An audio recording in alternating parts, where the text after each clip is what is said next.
Welcome back to the ADSA. I'm here with my co-host, Dr. Jeff Elliott, along with Dr. Jim Drackley and Kelli Brost. Kind of the one neat thing that we were talking about early here is that Jeff was actually Dr. Drackley's very first grad student, and so far Kelli is the last. So we got the alpha and the omega going on here right now. So yeah.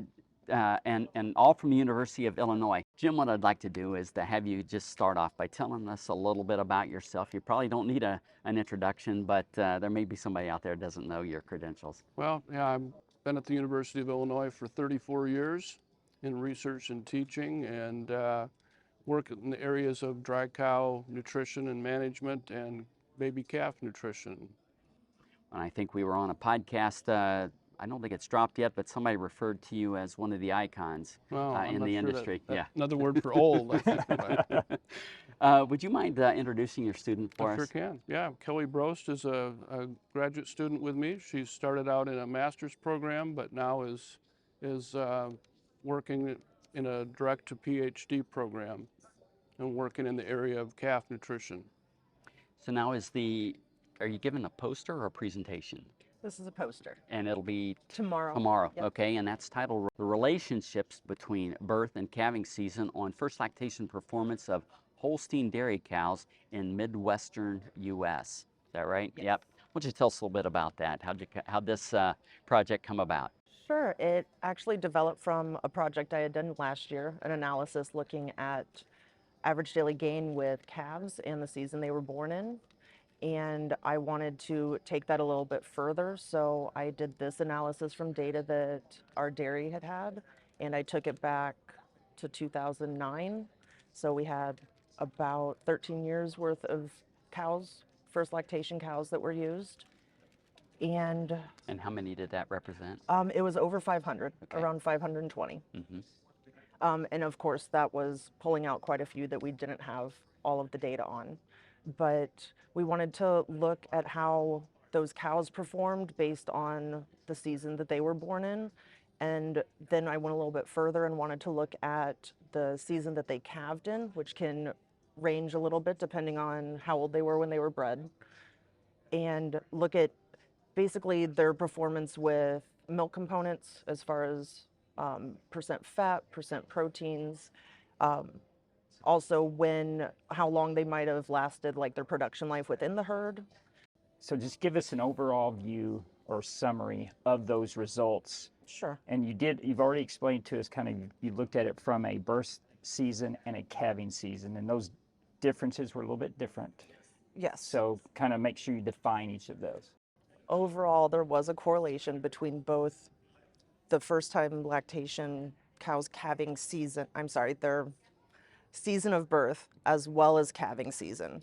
There were minor differences between the reproduction aspect and the milk component aspect, but again, that goes into that how they overlap somewhat, but can also be in different seasons.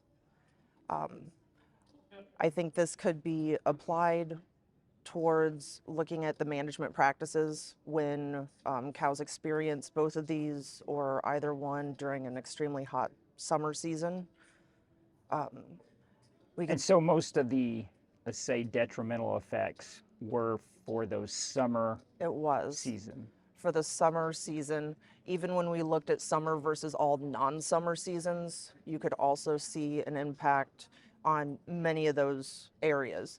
When we looked at winter versus summer or winter versus all non-winter seasons, we would see the exact opposite. So those winter cows might have better milk components. They might be staying in the herd longer, being bred fewer times.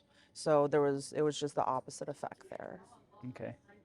And, we talked earlier, do you think there is a colostrum effect as well as a in utero effect? Meaning, are we seeing different quality colostrum in those summer season animals? Sure. I did not personally look at that, but I have read about there being an effect. It seems like the more you layer on heat stress at different times, the harder it is for that cow to keep up. So there could definitely be a colostrum effect there. Yeah. Jim, do you have any comments from the colostrum effect? No, I think that's very possible, and it might be embedded in what Kelly's looking at. There are data to show that colostrum quality suffers during heat stress, so it's a possibility. When we talk about quality, you're talking about just lower levels of IgG mostly? Correct. Yeah. Yeah, correct. The other question I had real quick, I'm sorry, and so we talked about this is an in utero effect, or is this just an impact on the animal after birth? This was an impact on the animal. I have read quite a few papers on in utero effect. I think it's very interesting, and I think it could also play into, again, those layers. Right. But I only looked at the effect on the animal. So whether it was the season that they were born in or the season that they first calved in. Got it. But we'd almost have to imply there's an in utero effect in that seasonal. It's just, they didn't look at that to see if there Right. were Right, differences, but Right. It would have to be a part of it, or likely is a part of it. yeah, Yeah. yeah, It'd be hard to separate it, I would right, think. right. Yeah. So another question I've got, so let's assume there's some in utero effects or whatever's causing that. We observe those effects from management practice. We see nutrition practices. We know that's in utero effects there. So is environment, what we're talking about here, is that an additional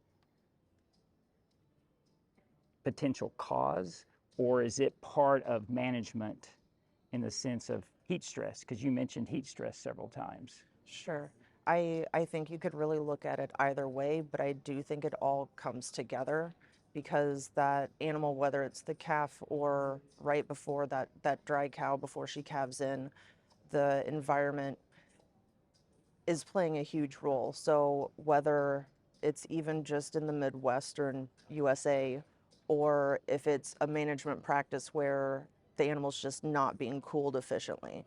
So it could kind of go both ways. I think you really do need to look at the management for the Right. season. It just all Yeah, ties together. Yeah, it does, Yeah. for sure. And it's, if you think back farther, you know, if there's effects that occur during the first trimester, that puts it in a totally different season where you would have possible impacts on the very early development of the fetus. Sure, yep. You looked at birth season, calving season. Mhm. Do you feel like those each stand alone, or are they related? I do think they can be related just because the birth season, once the calving season comes around, it might line up towards that same season. Otherwise, I think that they could also stand alone if there's not as much impact in utero or in calving season that might be applied, that heat stress that's happening right before the cow's giving birth. If we didn't look at them that in depth for me to tell you which one, it just seemed to line up to where the seasons, the way they flowed and the way the results came out, that summer was the big hitter there. Yeah. Sorry. Yeah. Kelly, I understand you just started your PhD program, so you've got some studies ahead of you. What do you plan on looking at in the future? Perhaps I should ask that of Jim. What's the research look like going forward? We actually have 2 trials lined up that are kind of flowing into one another. The first one looking at vitamin B complex in a milk replacer. And following that, in the post-weaning part, we're going to be looking at the use of plasma proteins in calf grower. Oh, very interesting. Well, listen, I appreciate you guys joining us here today. This has been a lot of fun. Wish the best with your future education and then whatever you decide to do after that. Thank you.